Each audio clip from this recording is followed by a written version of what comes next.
Welcome back. Again the week of start ചെയ്തിട്ടുണ്ട്. റൂമിലെത്തി fresh up ആയിട്ട് നേരെ ജിമ്മിലേക്കാണ്. കഴിഞ്ഞ വീഡിയോയിൽ പറഞ്ഞതുപോലെ തന്നെ ഇതൊന്നും ഡെയിലി റുട്ടീനല്ല. അതുകൊണ്ട് തന്നെ കാർഡിയോ അല്ലെങ്കിൽ വാമ്പാണ് കാര്യമായിട്ട് ചെയ്യൽ. ഈ ആഴ്ച ബൈസെപ്സിൻ്റെ ചെറിയ ചെറിയ വർക്കൗട്ടും ചെയ്ത് ഇന്നത്തെ പരിപാടി ഇവിടെ നിർത്തി. ബ്രേക്ക്ഫാസ്റ്റിന് നല്ല ചൂടുള്ള ക്രിസ്പി ഉഴുന്നുവടയും അതുപോലെ കിടിലൻ ഒരു മസാല ദോശയാണ്. അതൊക്കെ കഴിച്ച് നേരെ പോയി കിടന്നുറങ്ങി. വൈകുന്നേരം എണീച്ച് ഒരു കട്ടൻ അടിക്കാനായിട്ട് പുറത്തേക്ക് ഇറങ്ങിയാണ്. ചെന്നപ്പോൾ ഒരുപാട് വെറൈറ്റി സ്നാക്സ് ഉണ്ടായിരുന്നു. അതിന്നും കുറച്ച് ഐറ്റംസൊക്കെ ട്രൈ ചെയ്ത് നോക്കി. ചായയും കുടിച്ച് ഇങ്ങനെ കമ്പനിക്കാരായിട്ട് വർത്താനം പറഞ്ഞിരിക്കുമ്പോഴുള്ള ഫീല് അത് വേറെ തന്നെയാണ്.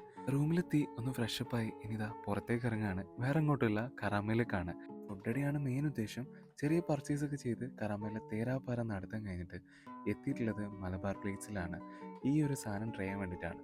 റീൽസിൽ കണ്ടപ്പോൾ ഒന്ന് ട്രൈ ചെയ്യണമെന്ന് വിചാരിച്ചൊരു ഐറ്റം കേട്ടോ. മാങ്ങ പൊറോട്ടയും അതുപോലെ ബീഫും. നല്ല പഴുത്ത മാങ്ങനെ കൊണ്ട് ഉണ്ടാക്കുന്ന പൊറോട്ടയും അതുപോലെ നല്ല സ്പൈസി ആയിട്ടുള്ള ബീഫും. സംഗതി നല്ലൊരു കോമ്പിനേഷൻ.